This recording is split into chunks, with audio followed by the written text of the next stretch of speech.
Hey guys, welcome to the Liberal Hive Mind, a channel solely focused on exposing the abundant hypocrisy of the left. And here's the meme of the day, brought to you by FiveMind.com. The American economy is finally being realigned for Americans. Sounds like a little bit of a weird statement. The whole concept seems a little bit counterintuitive, an economy working on behalf of others or at the detriment of its own people. But of course, if you've been paying attention the last however many decades, I'd say the whole notion has become more intuitive than counterintuitive. In a lot of ways, it's just kind of like an accepted norm that you elect politicians and then those politicians go out and sell you out on the world stage. For so long, the American economy has not worked for regular, everyday Americans. Well, that is until now, as President Trump is implementing a totally different economic strategy. And well, it seems to be working. We've got some solid economic headlines here, but behind the headline, when you actually dig into the details, it gets even better, which is literally the exact opposite of what we saw with Joe Biden, as everything behind the headline was completely disastrous. But anyways, let me show you guys what's going on. As the reformation of the American economy continues, we got some stuff to get into, so let's roll the tape. All right, folks, so take a look at this. The jobs market is booming. This is the September jobs report. Non-farm payrolls are up a robust 119,000. 119,000 would be the best since April, when we were up 158,000. In the rearview mirror, well, last month was downgraded from 22,000 to minus 4,000. Now, if we look at what's going on with the unemployment rate, it ticked up from 4.3 to 4.4. That was unexpected. 4.4 would...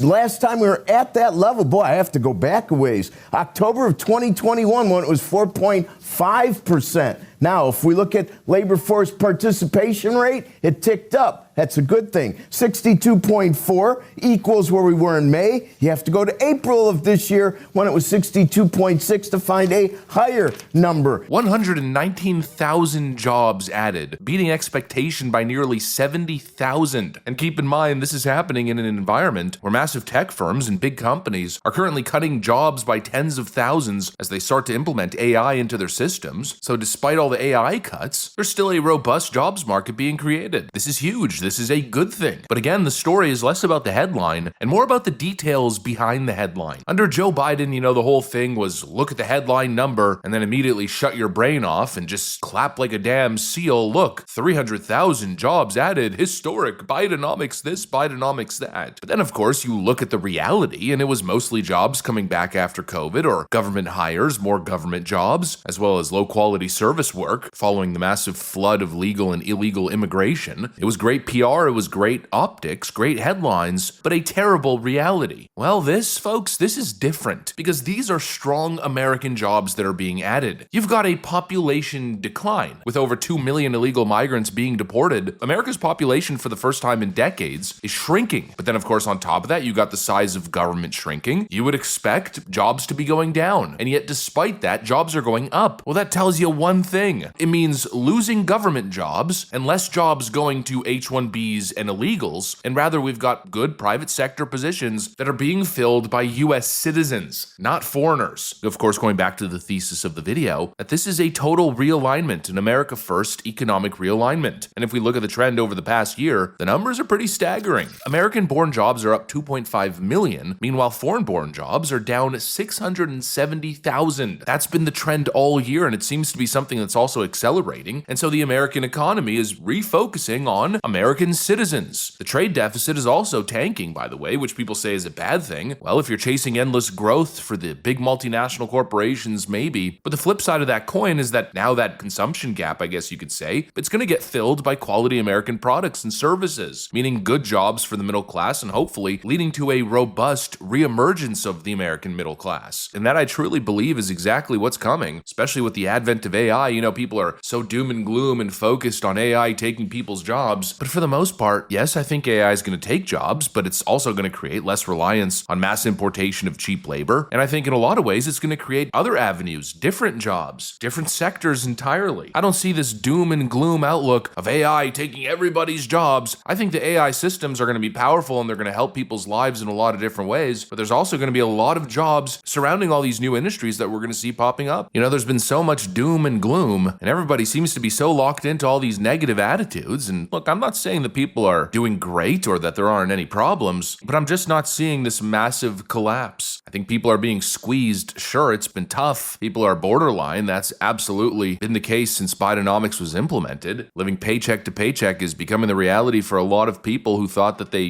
weren't in that position considering the amount of money they're making. But it seems like we're slowly getting through it. But to Steve Moore's points about the consumer remaining strong and still spending, not only is the consumer still spending, the consumer is paying their bills on time. So when you look at credit card delinquencies, 30-plus day delinquencies, they're at only 1.3%, and they're ticking lower. The average between 2013 and 2019 was 1.6. So we're seeing consumers spend, even when they are racking up debt, they are paying their bills. We're in a good situation. And when you look at economic growth, forecasted economic growth out of the Atlanta Fed GDP Now number, we're looking at a projection of plus 4.2%.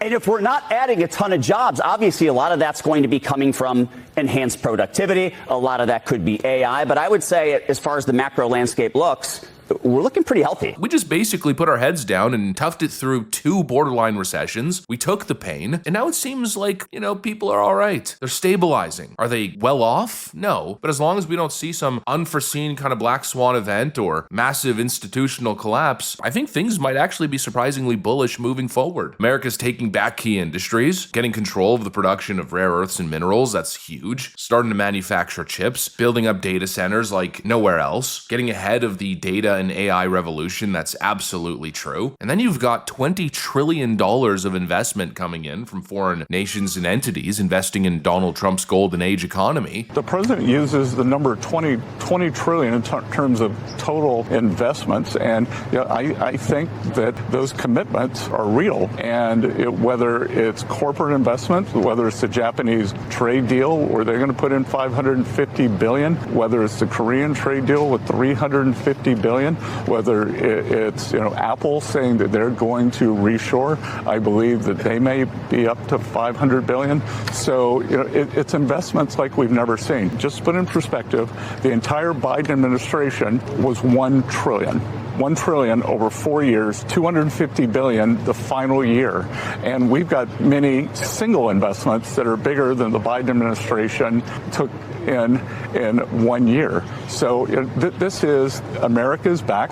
The president's done that. Our great tax policy. So we're deregulating. We've got tax certainty, and we're working on energy certainty. And so, looking at that, I'm thinking, I don't know, seems like a pretty positive outlook. $20 trillion being funneled into the American economy to spearhead the next era of innovation, tech, finally start producing again, to get people to work and get American citizens to work. I mean, we're supposed to pretend as if everything's falling apart when they're projecting 4% GDP. We've been talking about this 4% growth that we've seen in the U.S. economy over the last 6 months. I want to contrast that with what's happening in the rest of the world, where, look at Europe is flatlined, Japan is flatlined, China's in a mini depression right now. It's pretty incredible. We're carrying the rest of the world on our shoulders, which is because of what Trump is doing. And the rest of the world has to follow his lead of lowering taxes, lowering spending, deregulating their economy. If we look around the globe, I mean, it's been quite disastrous. But when you pan the camera back to America, we got capital flowing in, populist nationalistic policies, putting Americans in the position to benefit. You got the government footprint that's shrinking and the private sector's expanding. Consumers seem as if they're getting through this tough COVID and Bidenomics hump. We might be on the precipice of something truly fantastic. You got a government actually setting policies to the benefit and on behalf of American citizens, doing their frickin' job. Maybe not perfect, but at least a whole lot better than what we've grown accustomed to. The priority is back on the people. And in the end, at least for America's middle class, I think that's going to be a good thing. Anyways, that's what I got for you guys. Thanks for watching, and I'll see you on the next one.